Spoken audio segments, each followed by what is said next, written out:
¿Podrán subir los archivos esos que te mandé en la mañana? No sé si los pusieron en el website. Creo que sí. Voy a controlar ahora mismo. Vale. Muy bien. So, finally some Blackboard. I know you were missing it. Thank you. Okay, so today we're going to make a little break in the middle of the lectures to try to set the same language of statistical techniques that we're going to need for the next two classes. And so I sent Fabio a little statistic notes he will upload onto the website that I'm going to follow. And it's basically what we use for standard reference, let's say, for beginning IceCube students.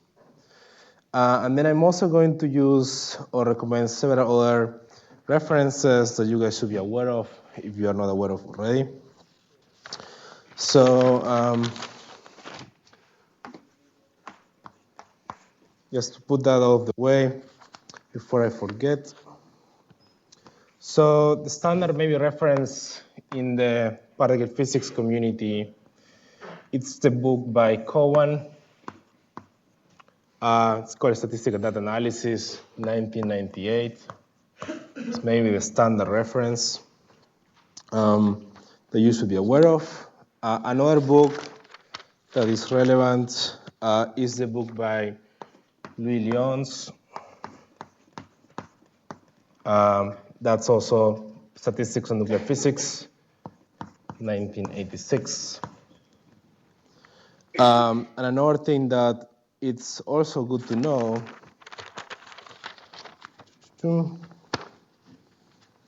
these are basically statistics in particle physics. If you want a discussion about probability theory, you probably want to look at a book by Bernardo and Smith. And that's called Bayesian Theory, 2009. Actually, I think the original version of this book is in Portuguese. Another useful reference is going to be a review. So this is about probability theory. It's called, it's a text by Udo von I cannot pronounce his name. And it's not going to even attempt it out of the full shame of it. This guy's text, and that one is Reviews of Modern Physics, volume 83, 943. And it's called Bayesian Inference in Physics. So these are really good references for general reviews in statistical methods in particle physics. I strongly recommend that you read this one. It's very short. It's only like 40 pages. And it has also a discussion about computational techniques and machine learning in these kind of topics. So it's very modern. Another thing that you should be aware of is two other references. I'm already lost. A reference that's useful is Biller and Oser. And I only have the archive number of that, but it's 1405.50.10. And this is a discussion about confidence intervals and credible regions. And we'll know what that is in a minute. But it's not only good that it has the definitions we're going to talk about today, but it also has example cases of particle physics, either good uses or misuses of statistics. So this is a critical vision of it. And then finally, just in case we don't have time to cover it, you should be aware of, nope, where did I put you? Here it is. a text that is now kind of a classical list in neutrino physics, but it's an important article in low signal physics statistics, which is a paper on confidence intervals in small signals. And that's a paper by Feynman and Cousins and Bob Cousins.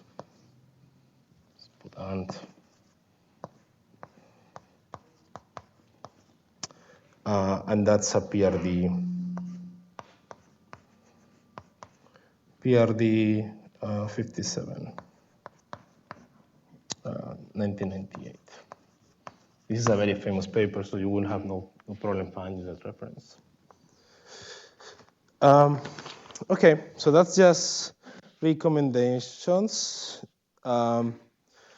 Okay, so many of these references and other references are included in the notes that I gave Fabio. I'm going to be very shameful, and I'm going to include one of my references because it has the references that I'm using here.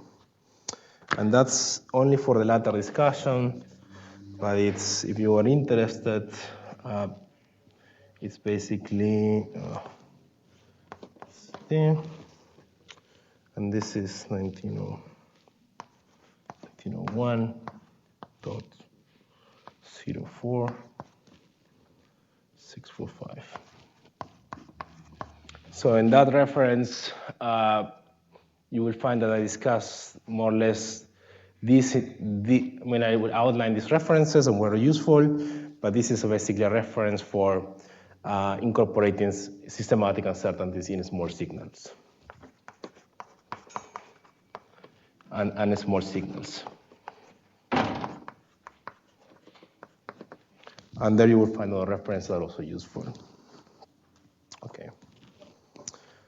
That being said, I just want to not forget anything. We can start. Oh, smiley face, gone.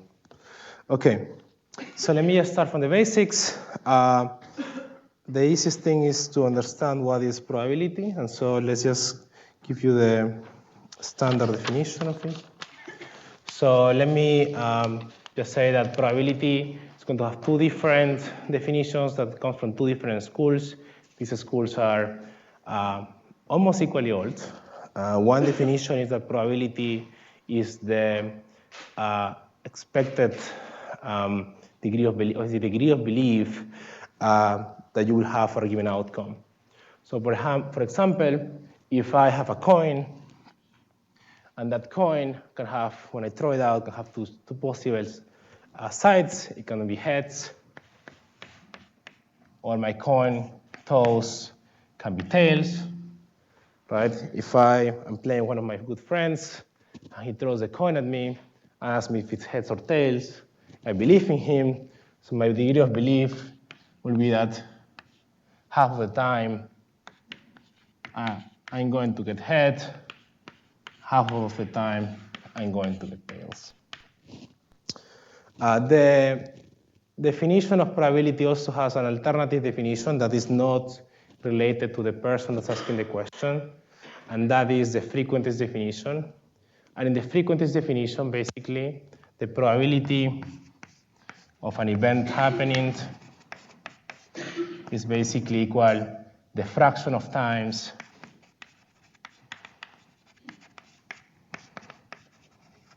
that event occur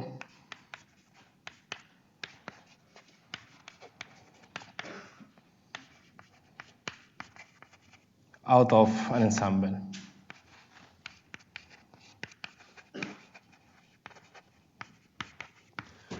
And you see these two definitions have very different schools. So for example, when you have a repetitive process, it makes lots of sense to define probability like this, like a repetition process. But on the other hand, sometimes there is no way to really repeat the experiment. So for example, it doesn't make any sense for me to ask what's the probability that the universe is expanding in this sense because I only have one universe. So in that sense, when I'm talking about unrepeatable events, this kind of definition is maybe more adequate. But this definition split the community into basically what's known the frequentist and Bayesian communities. And they're going to have different methodologies. Okay. So when I use this symbol P, that's with a dash, I'm always going to mean probability, by the way. So the first thing you need to know is that we're going to introduce something that's called a random variable.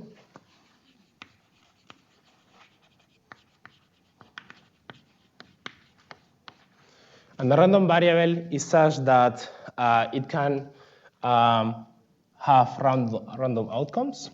And random variables can be classified in two categories. So in one category, they're going to be discrete random variables, so it's going to be treated as RB. And there are going to be several random variables that are of importance.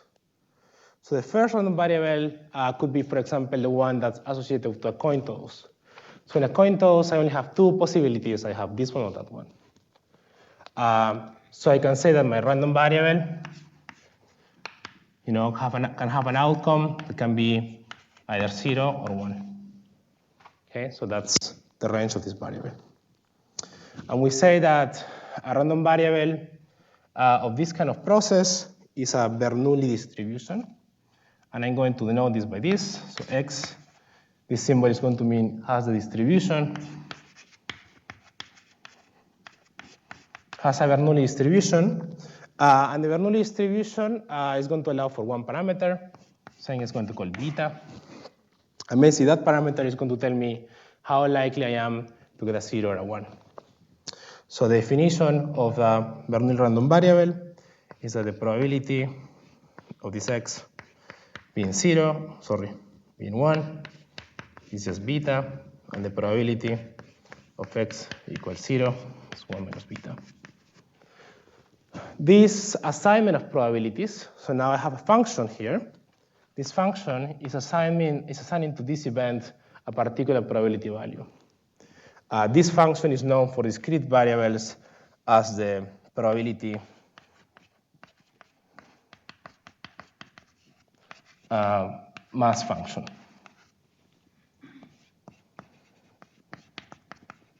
Or just PMF.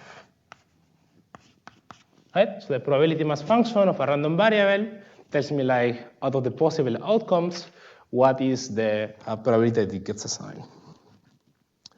And the probability mass function of a random variable must be such that if I take the sum of all the outcomes that are possible, so K here is the possible outcomes, say the outcomes. Then when I sum over all possible outcomes, my probability mass function must satisfy that this is equal to 1. Thank you. Okay, so that's the simplest case is the discrete. The variable knows the Bernoulli distribution. The next one that is relevant, let me just make this the first one. The next one that's important is the Poisson distribution. So the Poisson distribution occurs or models the number of events that can happen out of a rare process. And we are going to know that X is Poisson distributed, parameter lambda, if and only if the probability mass function of this is such that it's equal to this. Okay. And it's kind of trivial to check just because if you do this sum of the series that this is indeed 1 because of the exponential Taylor expansion. Okay, so yeah.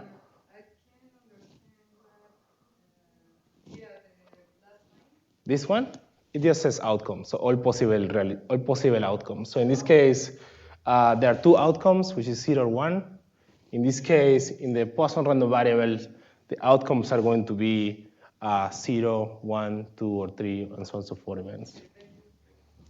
No problem. Sorry, my hyperwriting is kind of awful, so just interrupt me if you don't understand it. Okay. So when you have a random variable, one thing that's interesting is to know the typical value that you're going to expect of the outcome of this random variable. And that is known as the expectation of the random variable. So it's also known as the mean. So the mean is defined as the sum of the possible values. In the case of a Poisson, it's going to be here, infinity times the probability that x is equal to k. This is it. And so in the case of a Poisson random variable, this is just going to be equal to lambda. Okay, good. So the other thing that's relevant is not only what is the typical value you will get out of the random variable, but also what is the typical spread that this variable is going to have. So that's known as the standard deviation. And so the standard deviation, the variance.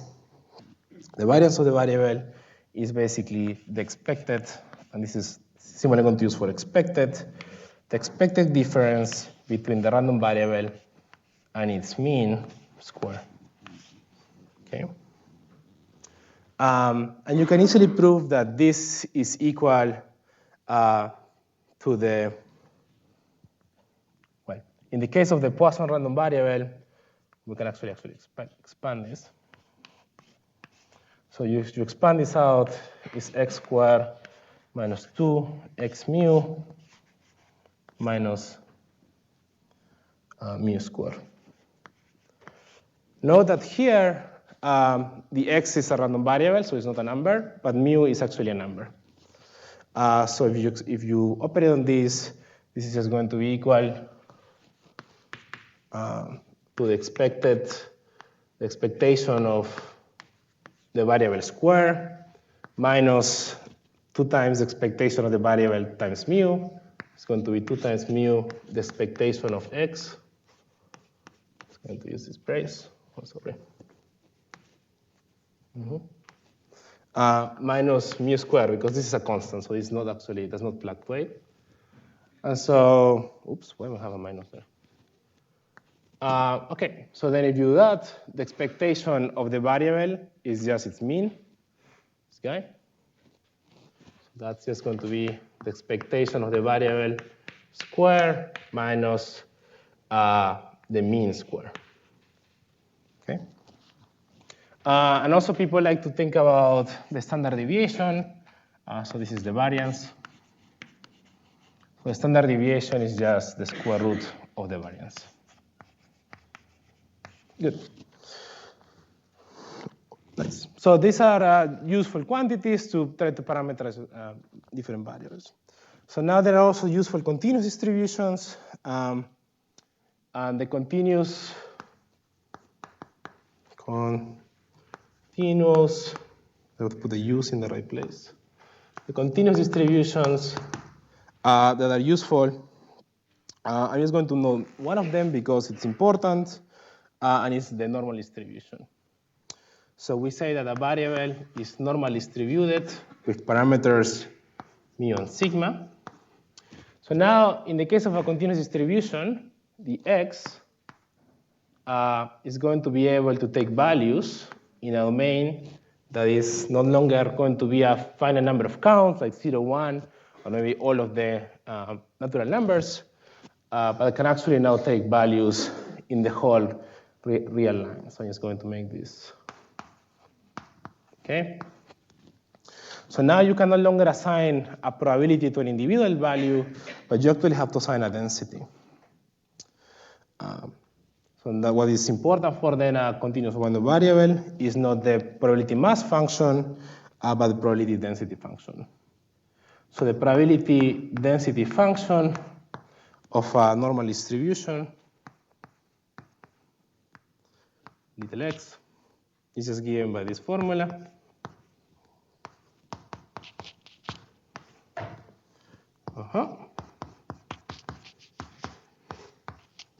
Okay. And much like the probability mass function, the probability density function must satisfy that when I integrate it over the whole domain,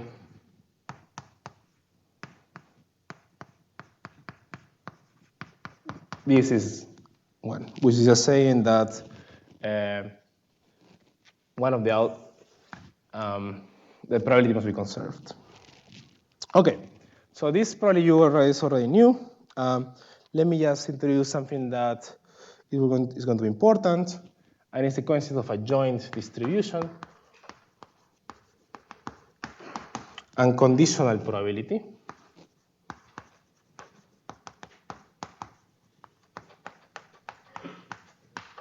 So now I have two random variables, x and y, and they can have different distributions. I defined as the joint probability, the probability that x gets value little x and y gets value little y. Okay? That's a joint probability distribution of these two variables. Because it's so many symbols, sometimes we'll just write maybe p of x and y, x and y. Okay. So we say that two variables, two random variables are independent if and only if it's possible to write the joint probability distribution as the factorization of the probabilities of each of them.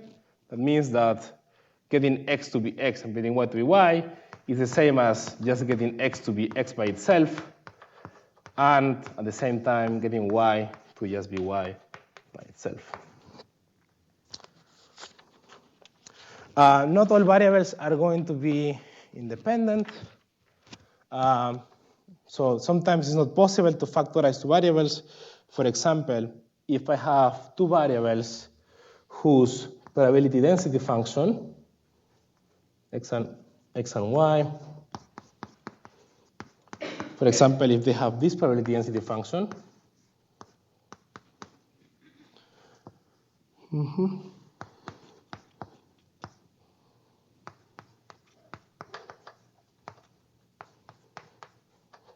okay? So if I happen to have two variables that have this probability density function here, you will figure out that if you try to factorize this into, let's say, a function of x and a function of y, this is not possible because of this product term here. So then in that case, we say that the variables are not independent, they're correlated. Okay, good. Okay. So I hope you took note of those references because I'm just going to start erasing on this side.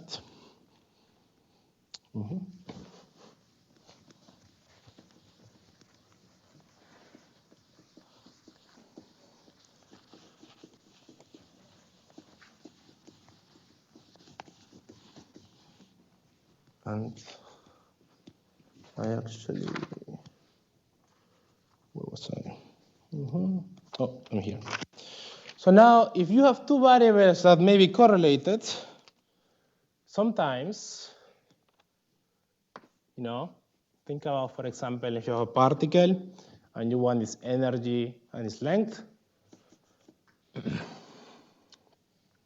sometimes you actually do not care about one of the two observables. So you would like to get the distribution of only one of the variables without caring about the other one. So you can always find the distribution of a given variable by doing something that's called marginalization.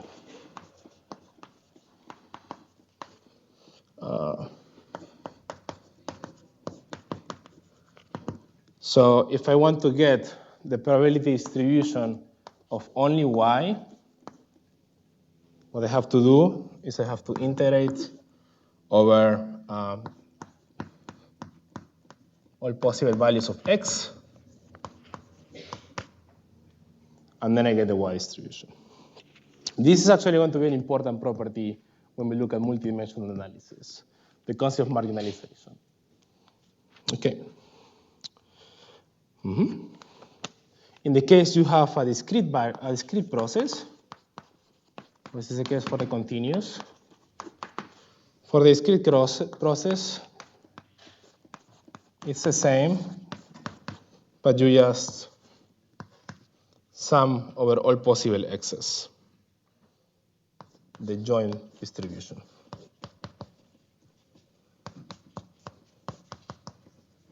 Okay, good. So that's how you get from a joint distribution to a marginal distribution, like that. Note that once you do this operation, you cannot recover the joint distribution. You have erased the correlations. So it's a one-way street. Okay, good. So now the other thing that's important is the concept of conditional probability.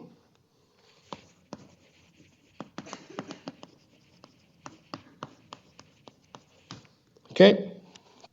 And it's the following issue. If I have the joint distribution of x and y, you can always write this as the probability that x gets value little x, given that y got value little y, times the probability that y got value little y. Good. Okay. So now that is actually an interesting thing, because if you looked at our Poisson distribution here, this Poisson distribution here has a parameter lambda. So I could ask myself, to think about lambda as not a number, but maybe lambda actually depends on some other quantities. Think, for example, about the fact that imagine that I have, a block, and I'm going to shoot a bin of particles, and I'm going to count how many interact. So the amount of that they interact probably is going to depend on something else.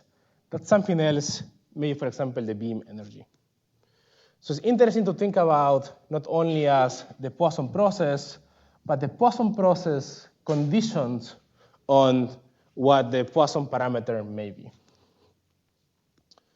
Okay? So that can be done as this. So now let's say that they have a variable that's Poisson distributed, parameter lambda. So I can think about the Poisson probability as actually a conditional probability. So it's the probability that I get k counts, given that my interaction rate was, say, some value alpha. Okay? And that actually is going to follow the same formula. It's going to be alpha to the k, e to the minus alpha divided by k factorial. Okay. So now this is a kind of a comparison notation, so we often don't write this.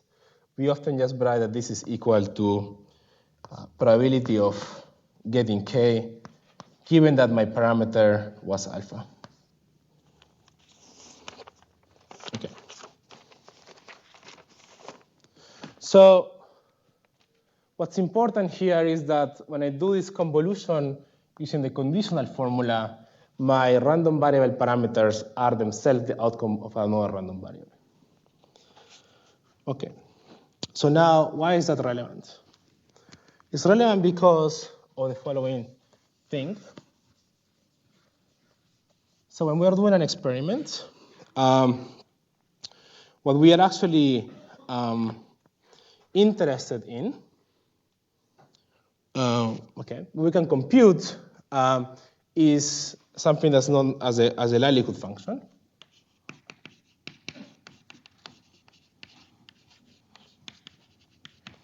So the likelihood function is what? The likelihood function is going to be the probability that the data is obtained given some model. Okay? And in this discussion, every time I have data, because it's just too long, I'm just going to write this as P of D. And when you have a model, often this model has parameters. Maybe it's one, maybe it's many, maybe it's a large number. That is going to be, in principle, some parameter, which could be a vector. Notice that this likelihood function is not the probability of the model. The likelihood function is the probability that the data had a particular outcome given my model. Okay? So for example, if I have an experiment that sees one count, and it's a Poisson process, I can ask myself, what is the probability that, given that the experiment rate was 5, what's the probability of this outcome? And that is just going to be the probability of seeing 1. Let's make this more explicit. Given that I expected 5. And implicit, there is a model. And in this case, my model is that this is just a Poisson process. And so how do you compute that? That is just given by just replacing the formula, the numbers in the Poisson formula. So this is a number. Okay? So we have a special symbol for this. The likelihood is a function of the model parameters, and it's just this definition.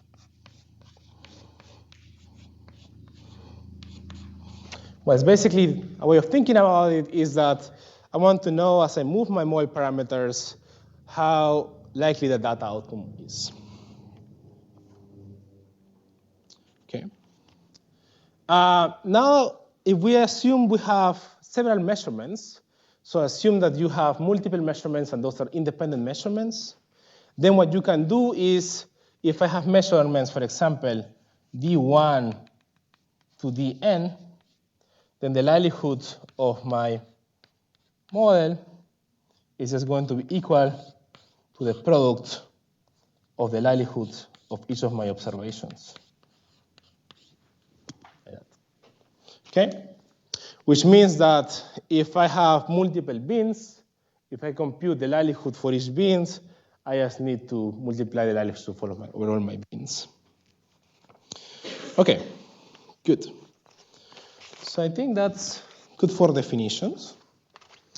And so now the problem is this can be computed, but this is not what we want, right? I mean, nobody really cares what is the probability of the data given the model, right? This is not what you really want to know. What you really want to know is what is the probability of your model given that you saw some data, right? And this is the quantity we would really like to know, and this is not the likelihood function. It will turn out that you can relate it, but it's not by definition. Okay, and the reason can be thought that, it's conditional probabilities cannot be inverted, right? Okay, but there is going to be a relationship between this quantity and this quantity here, so the likelihood function, and that's going to be given by Bayes' theorem.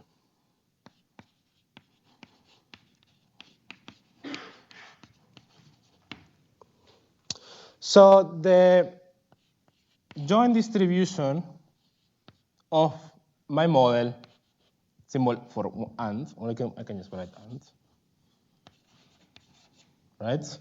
So that and this happening, you can always write that as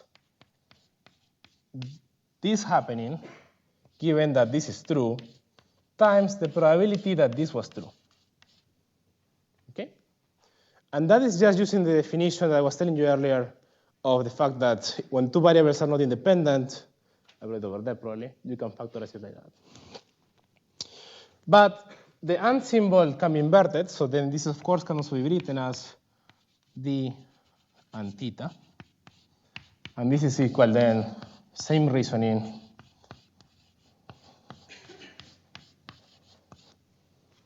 Okay? And of course, this must be equal because of logic. And when you equate those things, you get, oops, I went too fast.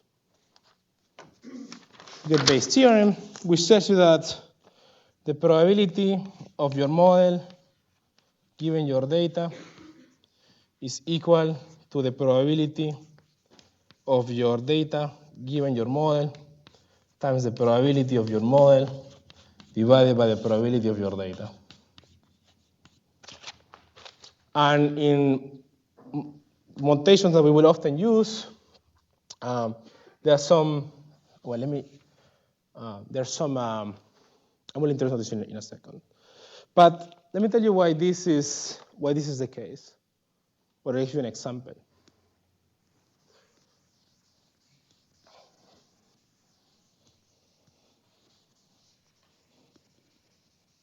So, imagine that I'm back in my usual ice cube square picture.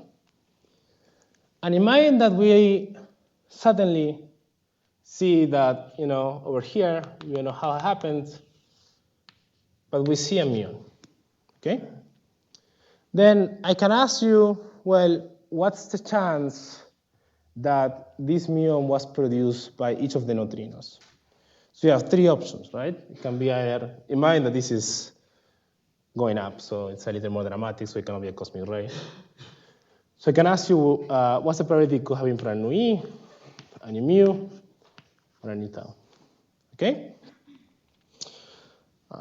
So forget about cosmic rays for a minute. So, well, the probability of observing a muon,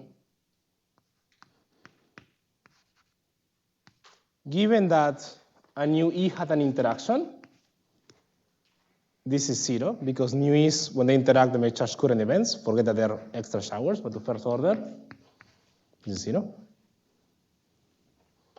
The probability that you observe a muon, given that it was a nu mu that came about, now that's actually sort of typical, right? So that's going to be your normal muon-neutrino charge current interaction. So I'm just going to call that probability of charge current. Good. Now, I can also ask, what's the probability of observing a muon given that you had a nu tau interaction? So what is this here? Do you guys remember? Maybe not. It is equal to the probability of a nu tau having a cis interaction, which is at high energy is identical, and the tau decaying leptonically making a muon. And that happens, if you remember, 18% of the time. Okay?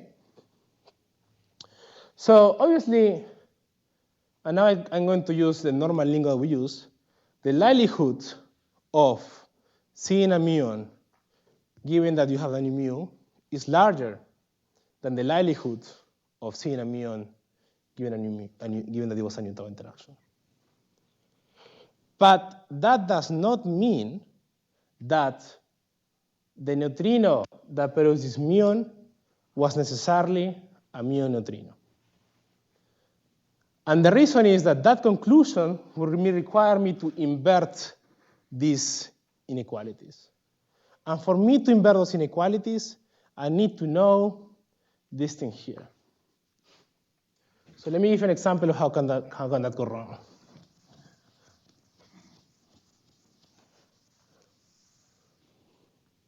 So if I tell you that I think these are astrophysical neutrinos, so I will tell you that the probability that you see any flavor coming should be the same, because they're astrophysical neutrinos. I'm going to explain why that's true because of oscillations tomorrow, but let's say that's the case. So now you do get to say, maybe this is P, doesn't matter what value it is, But now you do get to do that inversion. And now I can calculate for you the probability of it being a new mu, given that I observe a muon. That's going to be equal to PCC times, let's call this 1/3. It's PCC times 1/3, right? Divided by the probability of data. I'm going to leave that there for a moment, this piece here. And I can also compute the probability that it was a new tau, given that you observe a muon. That's, of course, going to be now, I'm not going to worry with the symbol, the branching fraction, PCC, 1/3, P over D. And now you can take the ratio of these two numbers. So if I take the ratio of this equation to this equation, this PD cancels, right? So let me just call this 1, let me just call this 2. So if I take the ratio of 1/2, this is going to be now, obviously, 1/beta. And if beta is less than 1, then yes. That means probably it was a mu neutrino. But now if I tell you that I have a special source, and my source is such that it's actually a tau beam, and now I tell you that my source, because of some calculations that I did, actually has very small chances. Let's make this smaller. It's a 0.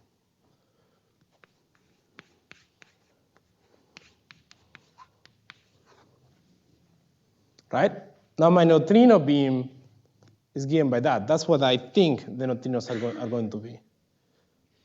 So now, when I do this inversion, I'm not going to get the 1/2 is beta. I'm going to get the 1/2 is going to be equal to 1/beta, 0.1 divided 0.8.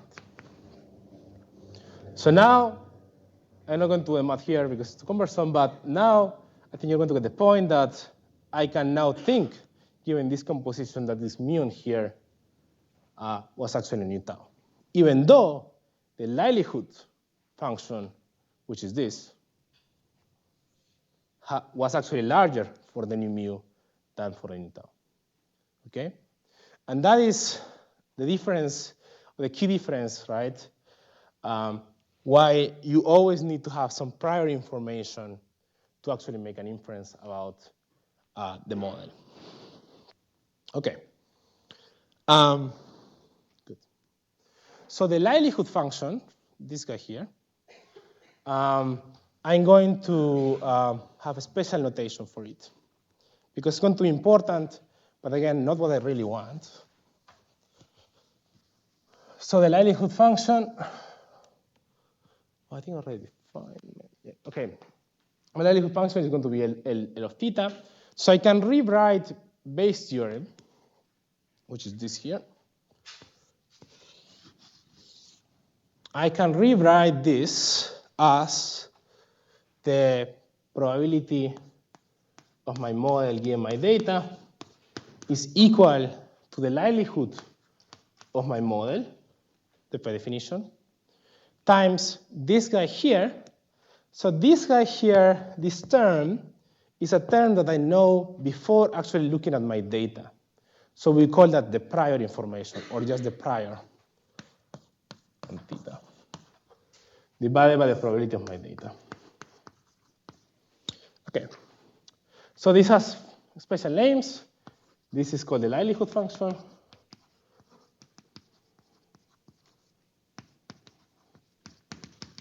This is called the prior. And this is called the posterior. And the posterior is basically what you can think about this is like once I make a measurement, my previous knowledge is getting updated by this measurement to get a new, more accurate knowledge on theta. This probability of data in principle, cannot be calculated because it's the probability that the data can happen given any model, which cannot be computed. But you often do not need to compute it because this is going to be a probability. So this is going to be a constant integration factor. And I basically know that basically this is going to be proportional to the likelihood times the prior.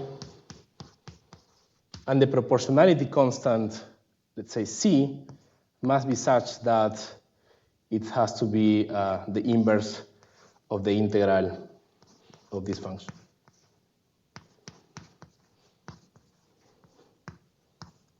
Right? So it just has to be normalized. So often you don't need to compute it. Good. Well, we're getting there. So this is excellent. So now if I have a good model and I can predict my data, I can predict my expected outcome, everything is fine. I can just use my model, compute my updated posteriors. What happens if I have no idea about, my initial model? So typically, you want to pick something that is as conservative as possible. So let me talk briefly about choosing priors.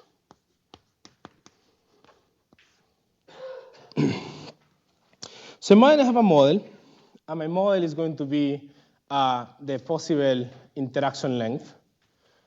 So my parameter of interest, this is going to be some interaction length. So I'm going to try to estimate that. So if my interaction length, I could tell you, well, maybe my interaction length in some given experiment, because I know the size of my experiment, what interaction length that may matter, maybe contained inside of a box. So this is my experiment, has a given size. So say I only care about interaction lengths that are as big as a box. And I know my particles inside of my box are interacting in smaller range than this box. Okay, so what I could do is say, like, well, I have no idea what interaction length is because I have not looked at my data, but I see nothing here. It's probably smaller than my box size.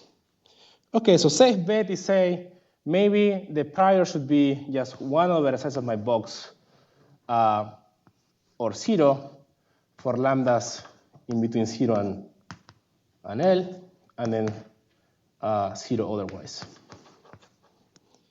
Okay, good. And if I do that choice and I make my experiment, I compute my likelihood functions because I can get my counts, and then I can get my posterior distribution of my variables. But there is a problem, and the problem is pretty bad. Okay. So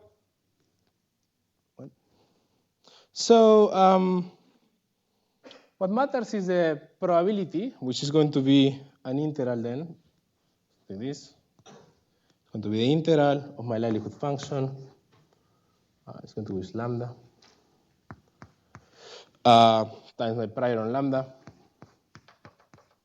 And I'm going to integrate this, right? So it's going to tell me like the probability, total probability that the lambda is in between some particular values. I'm going to write the indices. Okay, so if I use this prior, then this integral here just becomes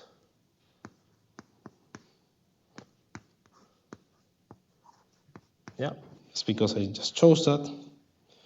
But I can actually make a coordinate transformation. Okay. And my coordinate transformation is going to be a little funny, but just to make a point. So now where I can put my coordinate transformation. Can I erase this? Is this fine? It's fine if I go backwards? Okay.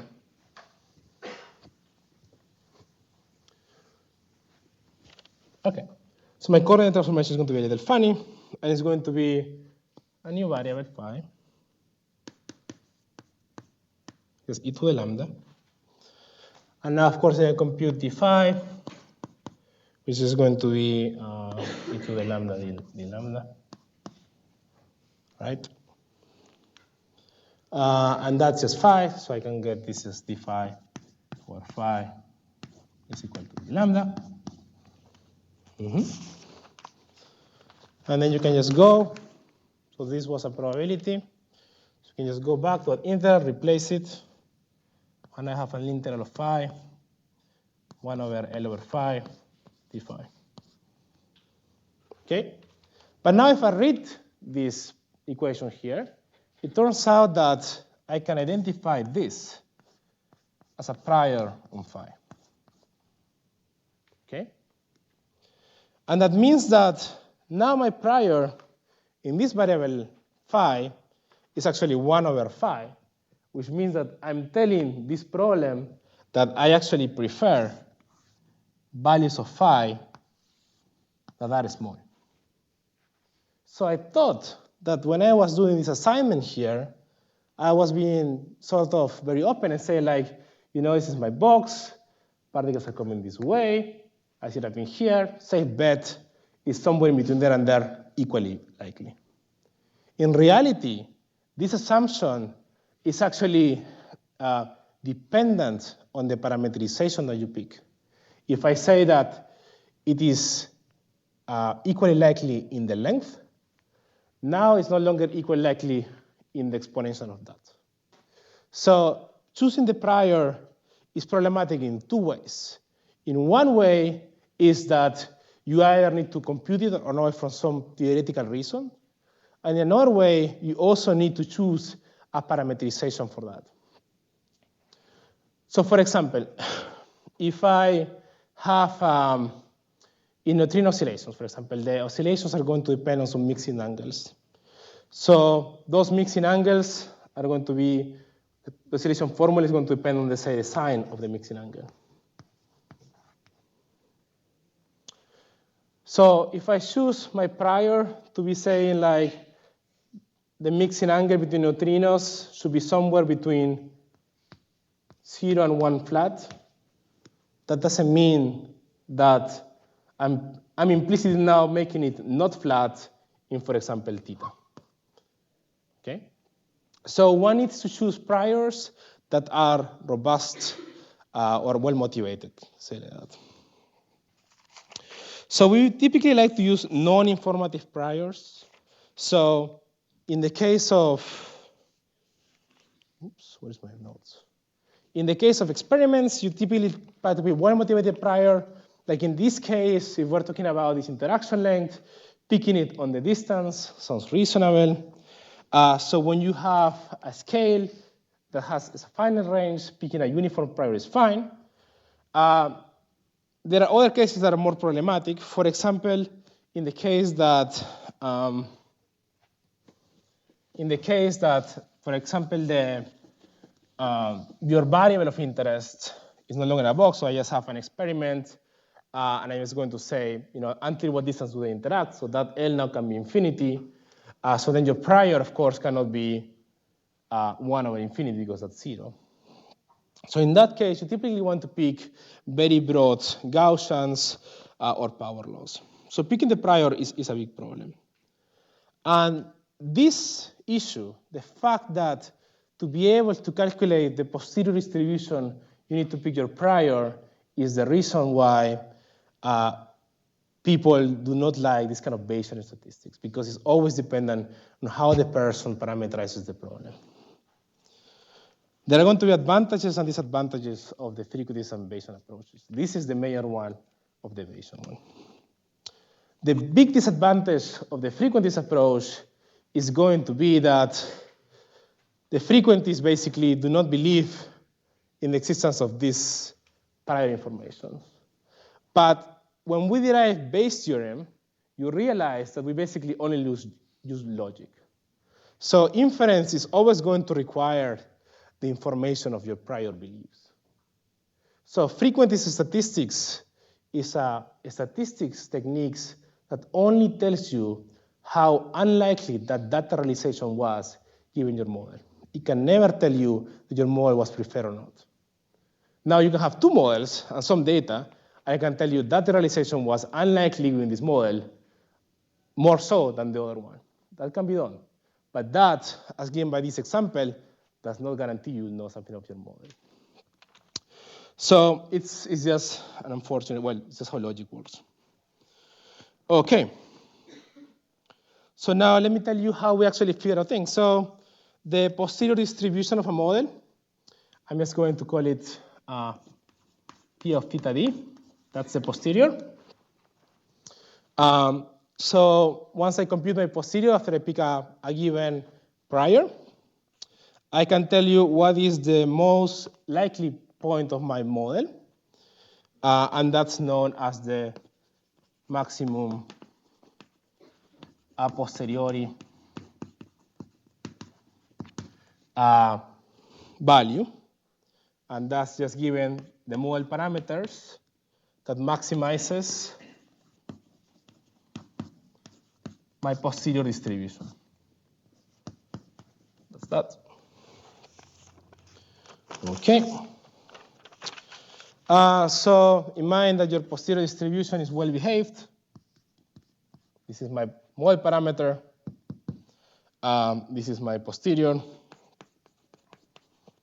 So if this is my outcome of the multiplication of my likelihood times my prior, then this will be the value of the map. Sorry, we abbreviate this as, because it's too long to say, we just call it the map.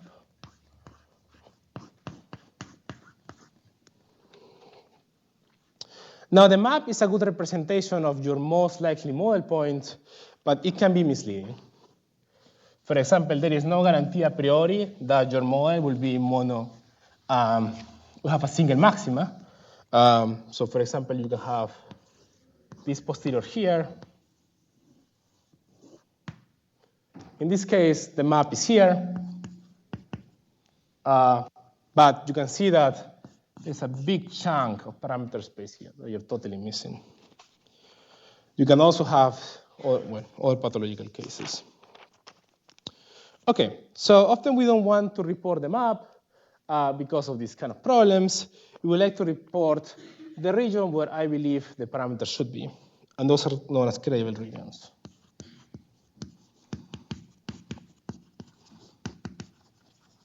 How am I doing on time? You know? You are asking how much time, or if you are? Oh, I have 45, right? No, you can say. Okay, good. Good. It's up to you guys. If you want to speak loud. We continue all the way.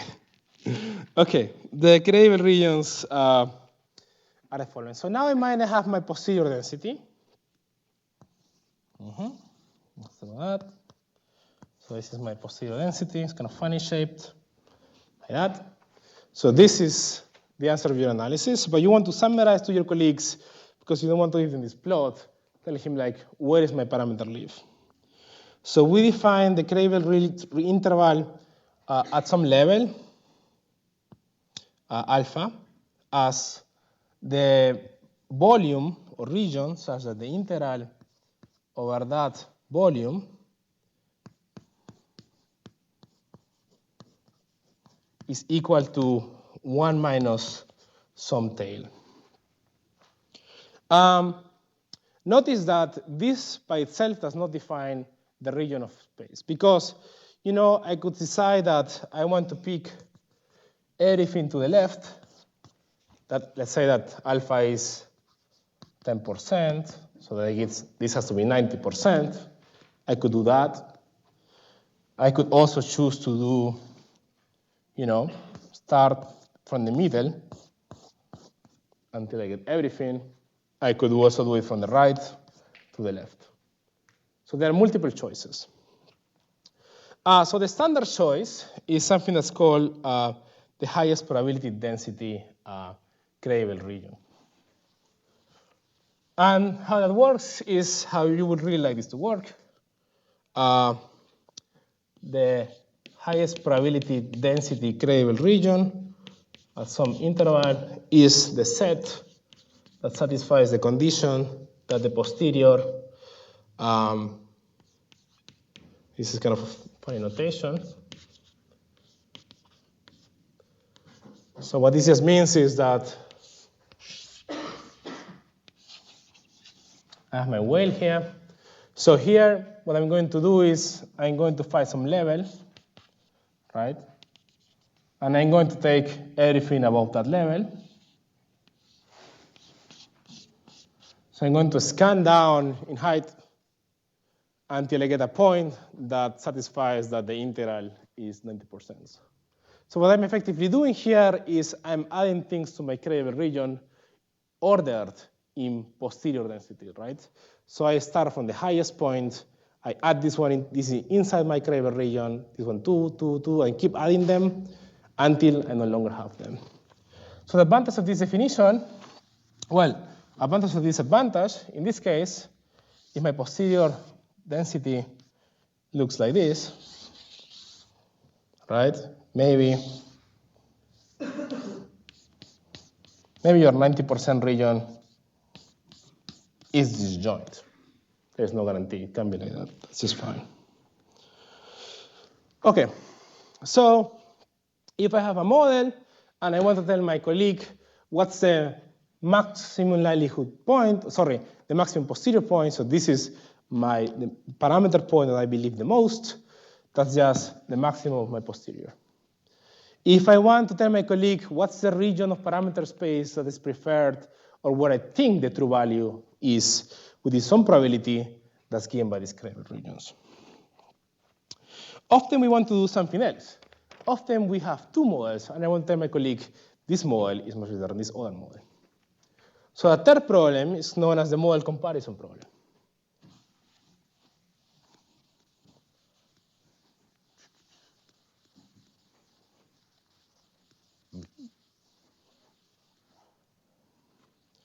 Okay, so model selection.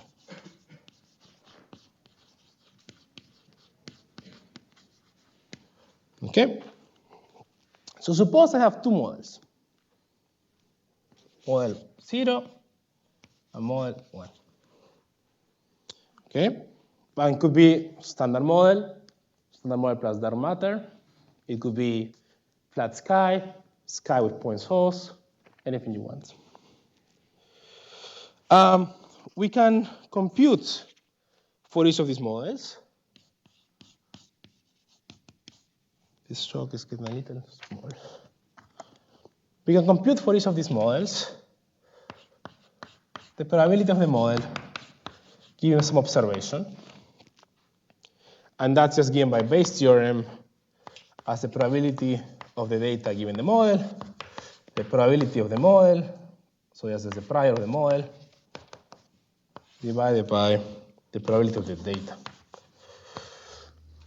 Okay? So one thing that people do is the following. I can now do the probability of model 0 given data divided by the probability of model 1 given data.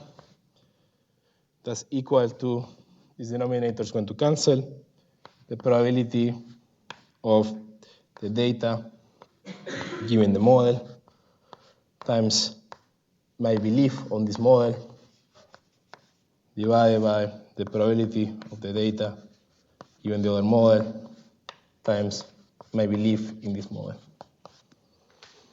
Good. So here we introduce a definition. So you can see here, this is the ratio of how I believe model 0 over model 1 after I look at the data. This here is the ratio of how I used to believe model 0 over model 1 before I looked at the data. So my prior belief is getting modified by this factor here. And this factor here is known as the Bayes factor.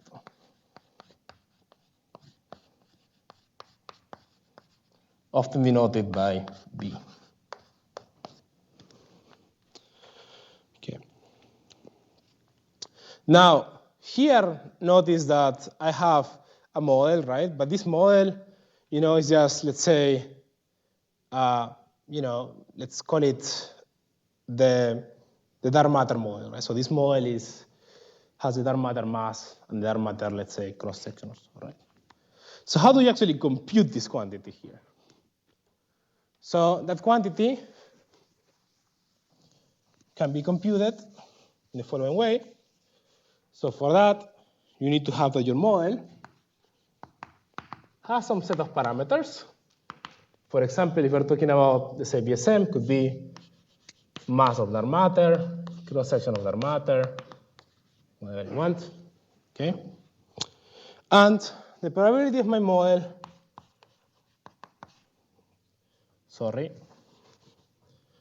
the probability of the data given my model is just equal to the integral of the likelihood function of this times however I pick my prior on these parameters. Okay? And this, in principle, is a multidimensional integral.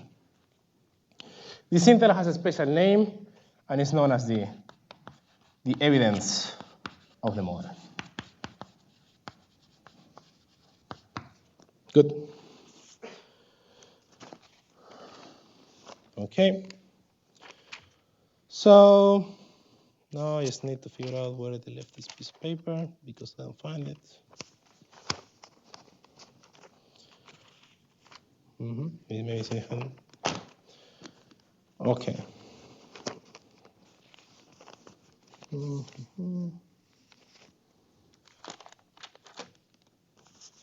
Oh, voila. So this base factor is then the evidence of the models, is the evidence of model 0 divided by the evidence of model 1. And people have some conventions to tell you when something is really important. So we just put some numbers, but I will probably, this is given in the notes. So if the base factor is greater than 10, we say that there is strong preference for the model 0. Okay? And if the base factor is more than 100, we say there is decisive preference for model 0. So the one that's on top. Now, like we were discussing yesterday in the discussion sessions, these thresholds are a little arbitrary. It's the issue that if you believe that there is sigma or not. But people often use these words as strong or not strong preferences. Okay, very good.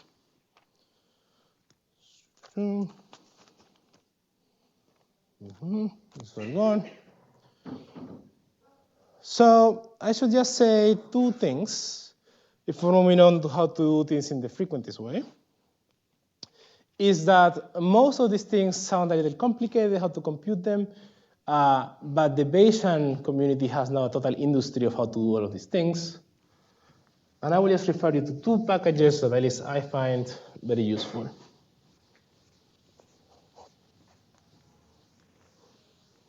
So everybody has their favorite ones, but I'm just going to give you my favorite ones. So if you have a model and you have been able to compute your likelihood function, and you have been able to compute or provide your priors, and the thing that you want to know now is, tell me the shape of my posterior distribution. So I want to know these regions. I want to know my most likely values. It turns out that you can compute this efficiently via something that's called a Markov chain Monte Carlo, or MCMC. And one of the references I gave you in the beginning had a long discussion of how Markov chain Monte Carlo can be efficient in different kind of posterior distributions. And you can also talk to Fabio and me about that because it's a whole industry these days. So a package that I use a lot, once you have functions for this, that's written in Python, is called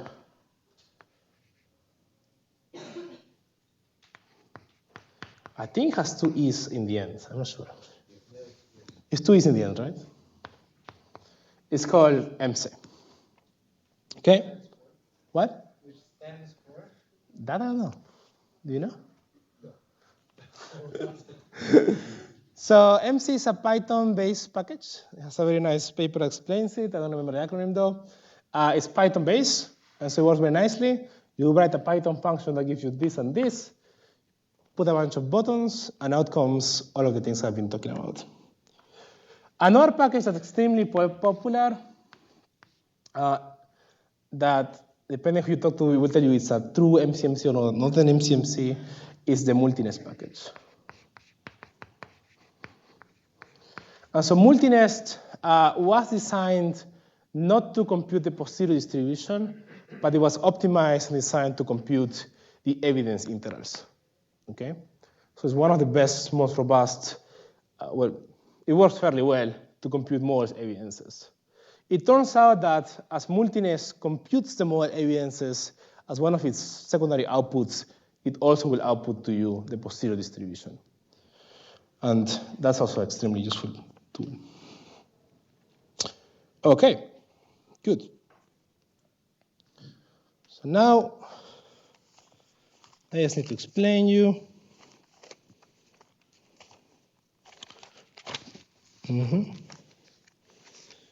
There's always a page that keeps it's moving around. Oh, there it is. I just need to explain you what about what's going on with the frequentist concept. So one moment, when we were talking about the likelihood function, the Poisson distribution, I was telling you that, you have a random variable that's Poisson, parameter lambda. And I was telling you that, suddenly this lambda became a conditional probability, and then I wrapped things around and we end up with this whole mess. But in the frequentist version of this is not possible. So there's a very fundamental distinction between the Bayesian and the frequentist probability interpretation. In the Bayesian construction,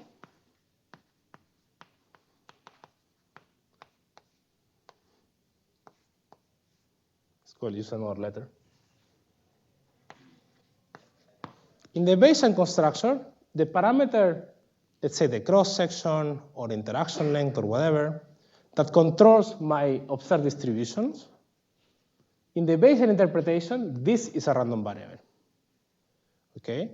And that means that because it's a random variable, it actually has the right to have, for example, a probability density function if it's continuous, right? And then you can, because it has a probability density function, you can obtain it, which is this posterior here, we have computed, and everything goes fine. In the frequentist interpretation, the parameter of my model is not a random variable. It is a number, but it's a number that we do not know. And you do not get to ask, what's the probability that my number is in between, 1 and 5. Let's say like, if it's a continuous variable, it can be in an interval. I cannot ask in the frequentist interpretation the region where this parameter will lie in, because this parameter does not have a probabilistic interpretation. It's just fixed but unknown. Okay? So in the Bayesian, you have a probability density function. In the frequentist interpretation, lambda is a number that's fixed and is unknown. Okay? So that means that now I suddenly lost all of the things I have written to you, because the symbol, when I brought the symbol, this symbol doesn't make sense anymore, because this is no longer a random variable. So the frequentists do need to quantify probability somehow, because we need to construct something that tries to tell me what the true value of this guy is. Okay? And that's where the concept of a test statistics enters. So a test statistic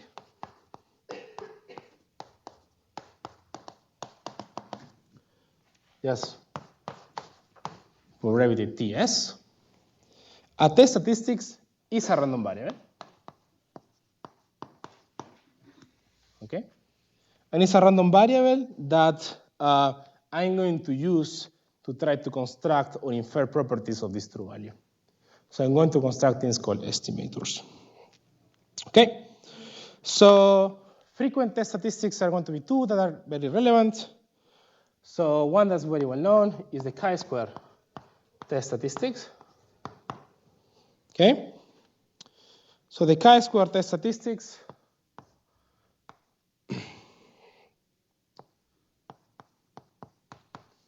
is given by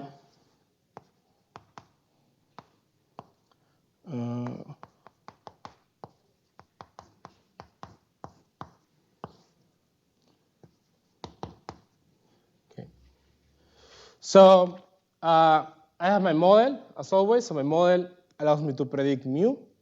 My model has some parameter theta, 5. Okay.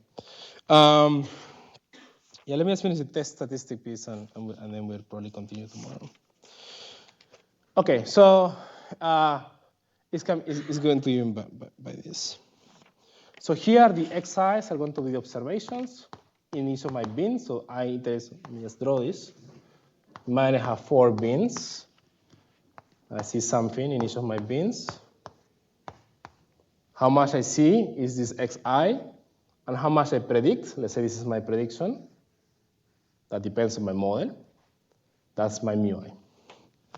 And sigma I is the uncertainty in the measurement. So if the uncertainty is only due to statistical uncertainties, you can say that sigma I is equal to the square root of, let's say, let's just use the mu. Okay?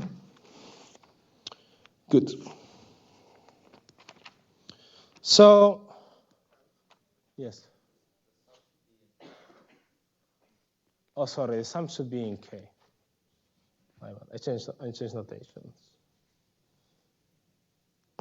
Yes, like that. My bad. Okay, so I have defined a test statistics, and this test statistics is going to get random values as I get random possible realizations of my experiment. So for each realizations, I'm going to get a different number of my test statistics. So that allows me to introduce the concept of a test statistic distribution.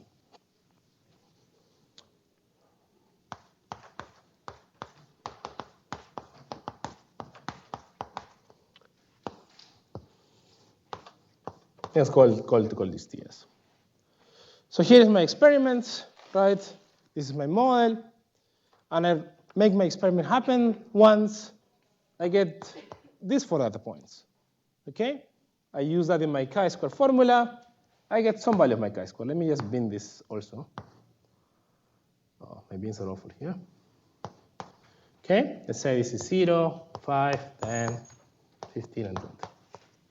So I evaluate my chi-square formula. I calculate this, and I get, I don't know, let's say I get a 7. So I say, well, in one of my experiments, my chi-square, or my test statistics, I got 7, so I put 1 counter here. Now I do my experiment again, okay? And now these crosses are going to move. So for example, instead of getting, I don't know, 3 events here, now I get, let's say 5, right? And here they move 2. So this wiggles around. I compute my test statistics again. And now I'm going to get another number. Let's say I get 12. So now you're going to repeat this process. So you're going to reproduce your experiment, and here is where the frequentist interpretation probability enters. You're going to reproduce your experiment many, many times. And as you do that, you're going to populate this histogram of your test statistic. So it's populated. Okay? Now, in the end, you're going to get some distribution here. Now, when this test statistic was produced, let's say you were lucky enough to produce it with some natural detector, so you don't need to use a Monte Carlo. That means that this distribution is the expected distribution of some particular model assumption, or if we're lucky, of nature. Okay? So say like this distribution was obtained when assuming no astrophysical sources or no large backgrounds. So now what you have constructed here is the PDF of your TS. Okay? So usually you will do this. Yes. That specific test statistic will depend on the underlying model. Is that correct? Because that's how you build the chi-square. Yes. Yes. It depends on the model that you pick. That's right. So for the same data, I will have a different test statistics depending on the underlying model that I'm testing. So the test statistics is a peculiarity Yes. of the model, the data, and the model together. That's right. That's right. The test statistics will depend on how do I produce these crosses. So that's what I assume reality is. Right? So I am going to assume some reality. That reality is going to give me my crosses. And I'm also going to have to pick some particular model point. Okay? So the statistics is going to depend on both, because the reality that I pick is going to tell me how these x's are going to move. And my model point is going to tell me my values here. So this test statistic distribution, in principle, is dependent on the real assumption and also the tested assumption. Okay? So you can construct the test statistic distribution for a given real assumption and a given test assumption. And at one moment, once you construct this distribution, you're going to look at the real data. And I think I'm going to wrap it here after I define what the p-value is. So you're going to look at the real data. So the real data, of course, this is irrelevant because now we're going to look at the real values, so the real values of my experiment. And I'm going to evaluate it for my model point, and that's going to give me some particular value for this model point. Okay? So the area to the right of this value is known as the p-value.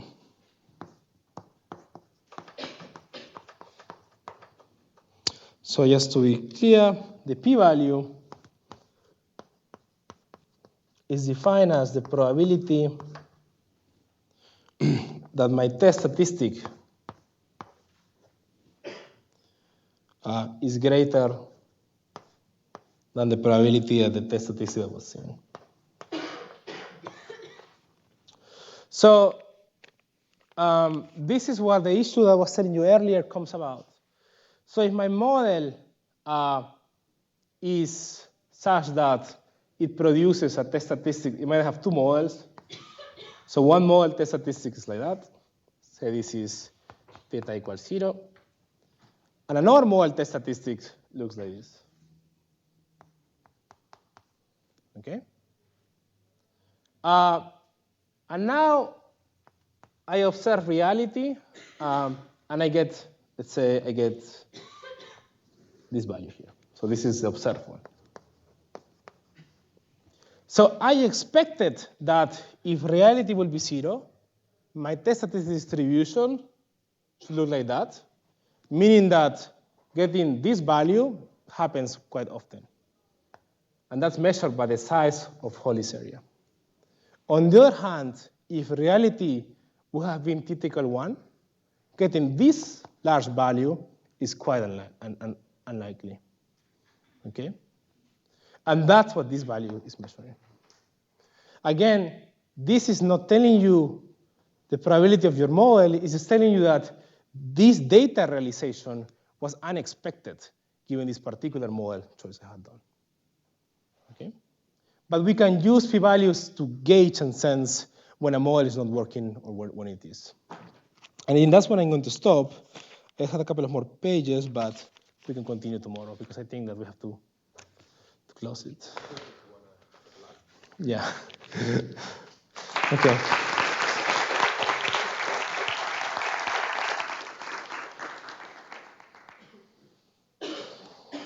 Anybody that wants to pay tribute to this monumental effort with some questions?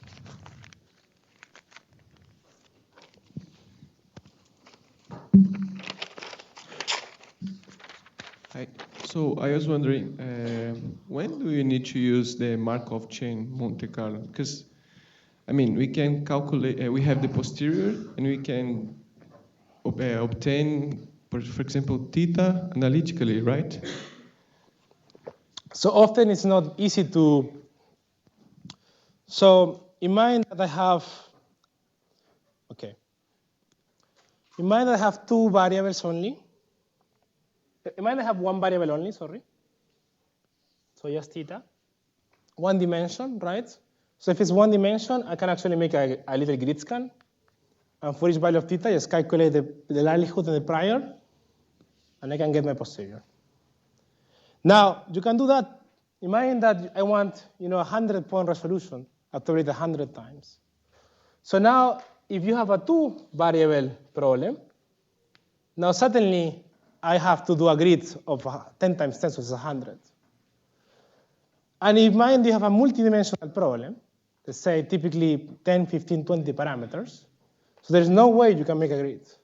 So what the Markov chain Monte Carlo does for you, it sets up these walkers, and they sort of like ants, they will migrate towards where the posterior accumulates. And you can prove that this is just the dimensionality of this problem that doesn't allow it.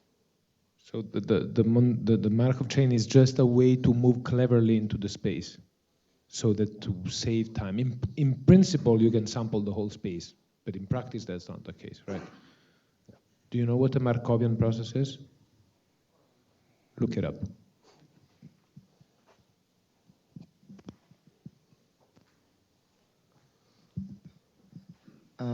I didn't quite understand the problem when you mentioned about choosing priors. There was an issue. Just could you explain differently? Yeah. Let me explain it even more dramatically.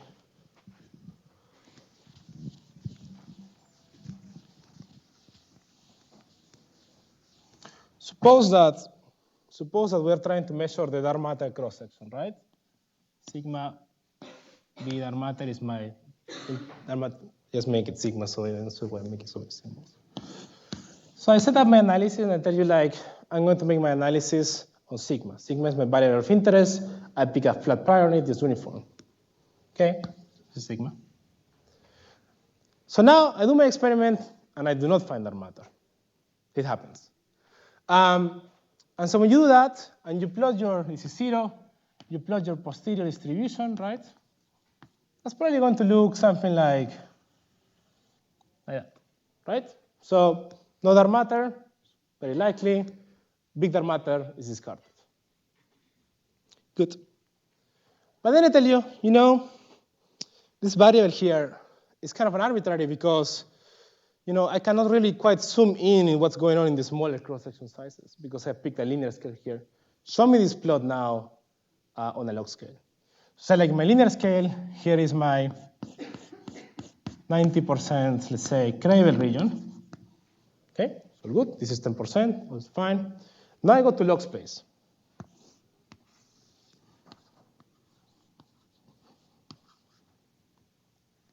So in log of sigma, of course, big log of sigma is also big sigma. Going to go like that. But then it's going to flatten. And it's going to flatten all the way.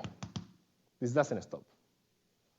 And now suddenly, you can no longer define what is the area that has 90% of the volume, because this area is infinite. You just blew up.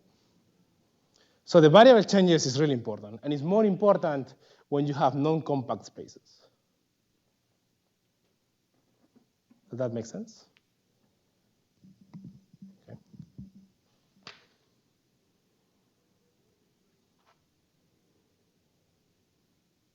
There's a silence that sounds like it didn't make sense. Okay, we can discuss it in the discussion session. If not, Tomorrow. there's not today? Today there is no discussion session. Oh, tomorrow. Today they are free to go get drunk before the social dinner because we're not providing any drinks. Well, you can buy drinks. You can buy beer or whatever in the restaurant. But you must have received the email by now.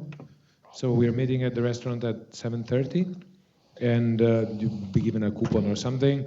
That means you can have as much food as you want and one non-alcoholic drink. If you buy more things, you're going to pay them on the way out. Okay? But the food is unlimited, which is, of course, not true because your stomach has a limited volume. So when they say unlimited minutes, which is not true, right? You get 60 per 24 per number of days in a month. That's limited. Okay, so we can thank Carlos again.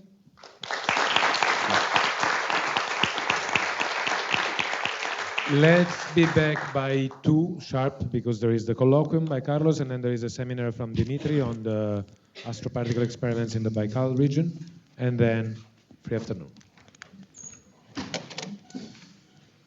Okay. Like it? No entendí. Si no estoy equivocado, vos habías definido